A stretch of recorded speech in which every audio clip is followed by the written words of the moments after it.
What's up, everybody? Matthew Enright, Case and Home Loans, and we have Chris with eXp Realty here for our Real Talk Central Ohio. So the purpose of this video is to really just kind of talk about what's happening around our area, from Columbus to Pataskala to New Albany, with the new Intel stuff coming down, clear down to Lancaster and Logan and Athens, and really around the Central Ohio markets. So my name's Matthew Enright. Look forward to chatting with you guys here for a few minutes. I'm going to introduce to you my good buddy, Chris Heilman. Chris, take it away. Hey there. I'm glad to be here. We're looking to deliver some good information here. So today's topic is going to be the market update and rates. But first we're going to talk about the goal of the video and future topics, as well as what we do have planned for you. Yeah, and obviously there's a lot going on right now in the markets, as you guys have watched the news with inflation and with all these different things. And so we're going to really highlight a few things within our videos that are really going to help you guys when you're looking into the markets, whether you're a realtor looking to get an advantage or an edge, or if you're a buyer and you're looking to obviously take an advantage edge on the purchase side of things, which is what most people are struggling with this time of year. So first and foremost, let's talk rates. So we've talked a lot about rates, I feel like, over the past several probably months, just since really February, President's Day, when rates have taken just a massive increase due to inflation, due to market volatility. Stock markets we're not seeing as high as we had. And so what the feds are trying to do is they're trying to compensate all of the other negative factors by raising interest rates. And so what we're seeing is we've seen rates go from 2% even into this year, all the way clear up to, we've seen as high as 7%, depending on your program, your credit score, and those types of things. And so what does that do for our borrowers? And I guess, how are you seeing the rates affect your borrowers when they're out looking at homes? 7%, wow, that's higher than I'd heard before. So just like everybody else is dealing with, it's the shock. It's the FOMO, the fear of missing out. Everybody wanted to hit those 2s and 3s, which we talked about. We skipped over the 4s and went to 5s. I know a lot of people are kind of holding off, waiting to see what's going to happen. As people are waiting right now, the pricing of the homes is continuing to go up. So not as sharp as last year, but they are going up. And I feel like some people are going to be missing the bandwagon. I know you do have different programs and grants you can get to people, so that way we can lower those interest rates to get them in the price point that they want to be in. But yeah, I'm seeing a lot of people holding off right now. They just want to stop. And that's just where they got to consult with their loan officer to really just talk about what their goals are and how they can get to where they want to be. I mean, is that what you're seeing? Yeah, absolutely. I mean, the biggest thing that we hear a lot of is, Matt, the market's just not right now. We don't want to buy because interest rates are so high. Our biggest thing to them is, okay, do you want to go and spend $1,800 a month for rent? And now you're paying 100% interest because now you're paying an investor or somebody that is looking to obviously make money off of you. And you're paying their mortgage down instead of paying your own mortgage down. Rates are only relevant if you pay the minimum amount for 30 years. That's when rates can make a big difference. And what we see a lot of is we see the industry going in kind of like really like the stock market. It has ebbs and flows. You have ups and downs in the real estate sector. And so people kind of get their panties all up in a bunch over interest rates, where what it really boils down to is, what can you afford? And what is your monthly payment? So you might not be able to buy in the wonderful area that you were hoping to be in, but at least find something in an area that is manageable for you and your family, to where you can get into a property, you can build that equity, because we're still seeing increase in the market. I mean, the market's not dropping. They're I think still expecting 6 and 7% appreciation rates in the real estate market. So you can still make 6 to 7% on your money by buying a home and obviously seeing the market rise and building that equity. So now when you go to buy in the area, you may have just delayed the area that you're going to be purchasing in. So maybe you want to be in this community, but now you got to buy in this community. At least you're still building that equity, and it's just another stepping stone. So all this market has done is added an extra stepping stone for clients. They can't buy in the houses that they would hope they could be in because they want their monthly payments to a certain degree.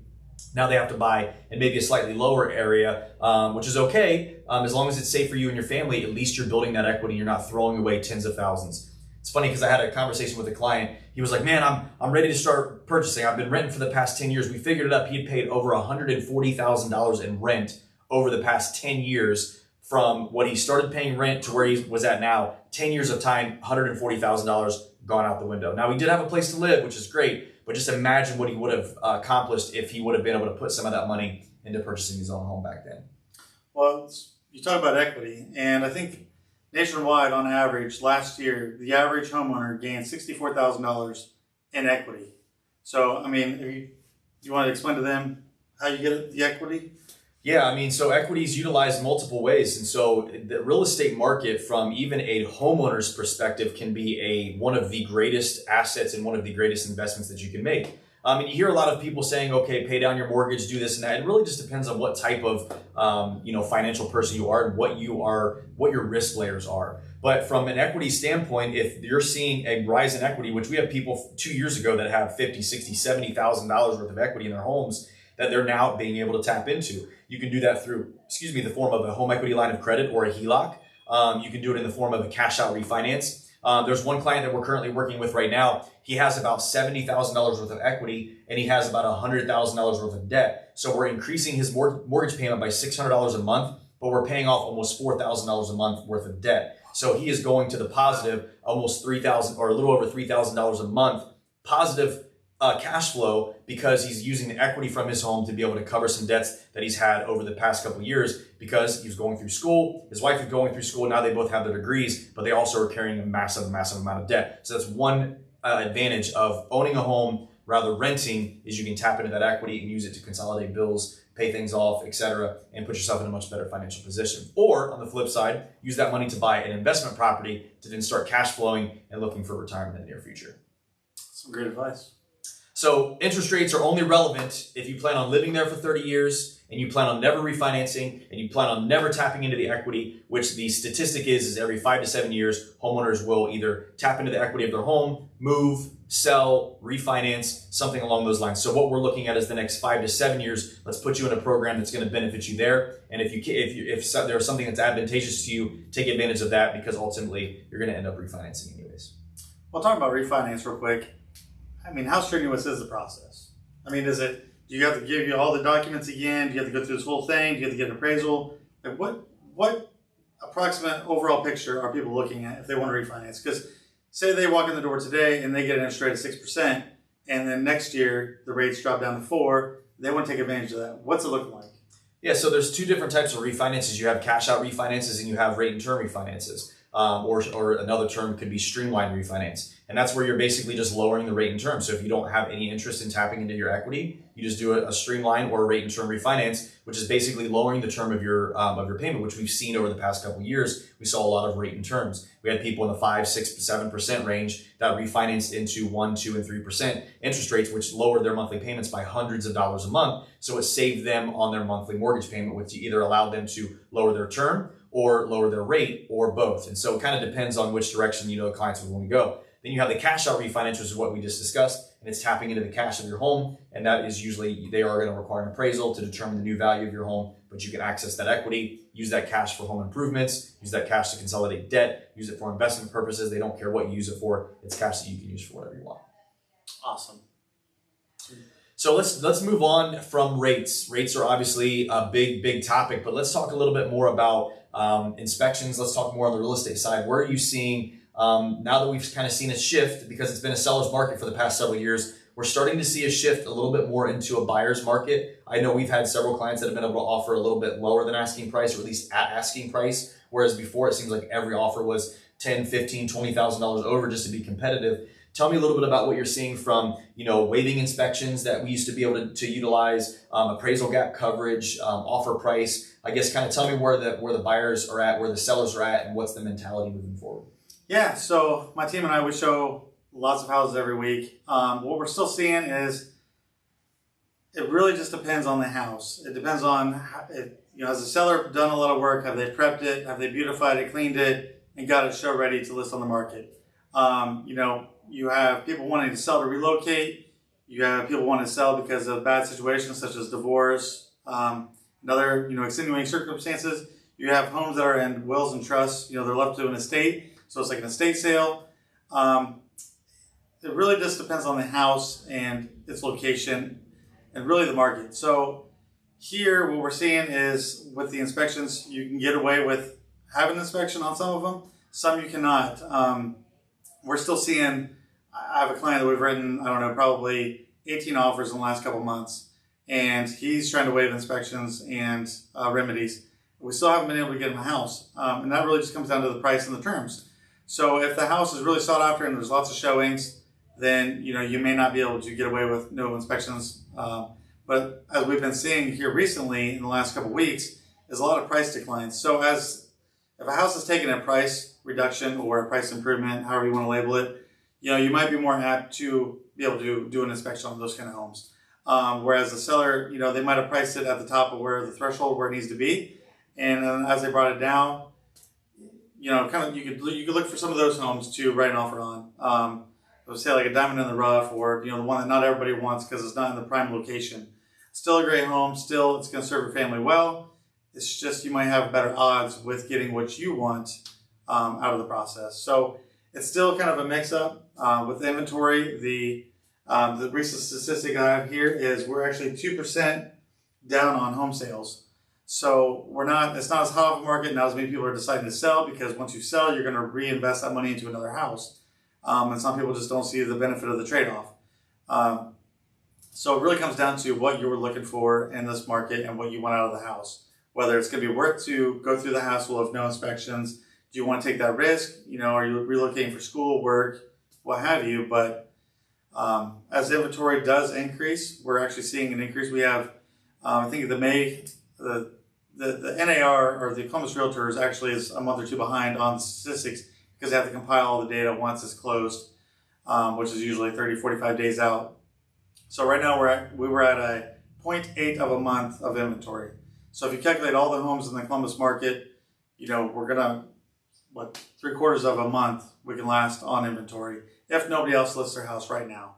So that's kind of where we're at. At this time last year, we were at 0.7. Now we're at 0.8. So, inventory is rising. I know it's a lot of numbers and statistics, but call it how we see it, I guess, and if you deem it feasible to not do an inspection, don't do an inspection. But we always recommend doing an inspection because you want to know what you're buying. You want to be comfortable. You don't want to put yourself in a bad situation, but crazy market calls for, crazy tactics. So. Yeah, we're definitely seeing, I had a client ask me the other day, he's like, hey, so now that we're moving in this market, can we start offering less than the asking price? And so what we're seeing is, when we go in and we're trying to be competitive, and we're, working around different numbers, and we're trying to obviously, flex and trying to get appraisal gap coverage and trying to, get our clients more money and all this stuff, is I feel like this time last year, there was maybe 15 to 20 buyers per home. Now there might only be 3 to 4 buyers per home. So it's still a very active, still a very busy market. You're still going to have to come in most likely around ask price, maybe a little less or maybe a little bit more.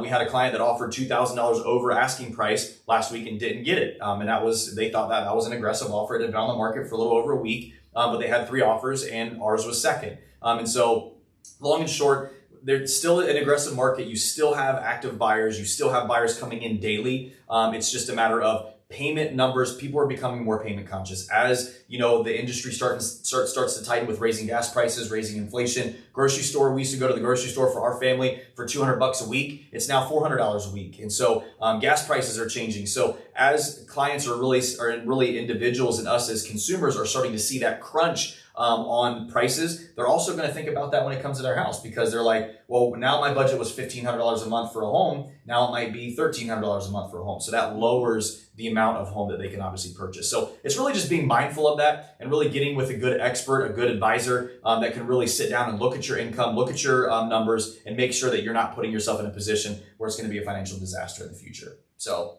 you talk about the payment being the big thing. What options do buyers have, I guess, besides the interest rate? So you're talking about the prime and all your numbers. What other factors can a buyer do to reduce their payment? Multiple things. Getting quotes for homeowners insurance. So there's several different things that affect your interest rate. It's your principal and interest, which is your loan amount, and your interest rate determines your principal and interest payment. Then you have other factors, which is typically in your escrow. So you have your homeowner's insurance. So finding cheaper homeowner's insurance where you have good coverage, but just a cheaper payment, that'll lower your monthly payment. the area that you're purchasing into taxes. So your taxes determine a big part of your payment. So if you're going up to New Albany, those taxes are going to be much higher than if you come down to Thornville, Ohio, or Logan, Ohio, or Athens, or whatever else. Those different areas have different tax rates. So that's going to affect your monthly payment. And then obviously something that's very important that a lot of people put a lot of clout into is PMI, or mortgage insurance. Private mortgage insurance is something that is required on a mortgage if you don't put 20% down. That is affected by multiple programs. So FHA, it's 0.85% of the total loan amount. That is your mortgage insurance. On conventional, it's based off of kind of like a car, your driving record and your credit score. So it's kind of the same thing. If you have a good credit score, you're putting more money down, you're going to have a lower mortgage insurance rate because there's less risk for the bank that you're going to default on that mortgage. If you have lower credit and you have a lower down payment, then you're going to have a much higher mortgage insurance rate. So that's going to affect your monthly payments. So mortgage insurance is a very interesting aspect that we really dive into and look at. Maybe a single paid premium. Does that make sense? Doing a split paid premium, just doing the monthly premium. And then obviously there's several other options in there when it comes to mortgage insurance and shopping around with different companies to be competitive and try to get your clients the best price possible. So what you're saying, with all that information, when I'm out home shopping and my person has been pre-approved, my best option then, if we do decide we want to write an offer on the property, we go back to my office, we're sitting there talking about it, and they said, hey, Chris, I want to write an offer on this house. Is this going to work for me? So what you're saying is the best thing for me to do would be to call our loan advisor and say, this property, here's the taxes, you do all your information, you can pull up the house specific to see where they're going to be sitting. Absolutely. And I would say that if you're a realtor watching this video and you don't have a three-way call with your loan officer before you make an offer, you are doing yourself and your client a disservice before doing that. Because ultimately, I don't try to portray and act like I know what I'm talking about in the market because I'm not a real estate agent, and nor real estate agents shouldn't do the same thing when they're trying to think about finances. Because ultimately things change, prices change, markets are fluctuating, and we are in one of the most volatile markets that I've ever seen since I've been in business, where you're seeing rates increase 0.25% and hours sometimes and decrease. And so before you make that offer, make sure that that client has a very, very, very good understanding of what is my cash to close, what is my monthly payment, and what is my terms. And so once they understand that, then they can make a good educated decision on if this is the right move for them and is this the right property for them. They may love it, but at the end of the day, maybe they don't love the payment, and then they have to make that decision. And that obviously goes back to the client, and then that takes the pressure off of us. So awesome. I mean, that's some good information. Yeah, so good stuff. Well, I think that's all we got for you guys today. We'll let you all get back to your day and enjoy it. It's beautiful. It's wonderful. It's a great day to be alive. We're going to be doing these videos on the weekly basis. So check back in with us. We'll have some good tips. We're going to be doing some guests coming up. So we'll kind of be keeping you guys in the loop with what that looks like. Anything else you want to finish up and add? I mean, what industries are we going to bring on? I mean, are we going to bring in like an insurance agent to talk about things that we don't think about? So like you talked about the insurance with the flood, is there private, is there, FEMA insurance, what to look for with your insurance plan, how to, adjust your numbers. Because you talked about that could affect your payment. So some things, I guess, are we going to be able to ask that insurance agent how best they can structure their deal with their insurance to get their payment where they want? Because that's a big part of their payment is insurance. Yeah. So, I mean, would a higher deductible work? I don't know. Lower deductible, will that set them where they want to be? Again, what about the inspections? So should we bring on like a home inspector? Yeah, I mean, why don't you guys comment below, in this video, what would you guys like to see coming up on some of our next videos? Would you like to see a home inspector come up and talk about inspections? Would you guys like to see an insurance agent talk about premiums and what they look at? I think that's something let's let the viewers decide, and then we'll find some folks to come on in and do some chit chat with you guys and spend some time with you. So comment on the video below, and we'll find those folks and we'll do some videos in the future. So thanks again, y'all, for watching.